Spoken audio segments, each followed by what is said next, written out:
Hello guys, যেহেতু কাল রথযাত্রা তাই ঠিক করলাম আমার গোপাল ভাইকে আমি আজ রান্না করে খাওয়াবো। তার জন্য দেখো এদিকে আমার দিদি আর মা কিন্তু রান্না করতে প্রায় বসিয়ে দিয়েছে।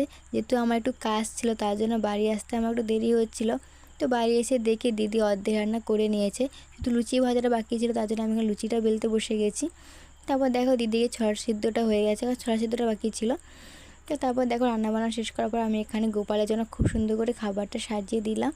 তারপর বোন এখানে গোপালকে খুব সুন্দর করে সাজিয়ে দিয়েছে। আমার গোপালকে কেমন লাগছে একটু কমেন্টে বলো। তারপর দেখো এখানে বোন কিন্তু গোপালকে খাবার খেতে দিয়ে দিয়েছে। তো এই দেখো গোপালের খাবারে আসছিল লুচি, তরকারি, পায়েস এবং দই আর ফল ছিল। আমার গোপাল কিন্তু পায়েস খেতে খুব পছন্দ করে। তারপর দেখো বোনের ভাই গোপালকে খাইয়ে দিয়েছে। তারপর আমি চলে আসি। তারপর আমিও এখানে খাবার খেতে বসে যাই। ভিডিও তোমাদের কেমন লাগলো কমেন্টে জানিও। লাইক, কমেন্ট, শেয়ার, সাবস্ক্রাইব করতে কেউ ভুলো না। টাটা।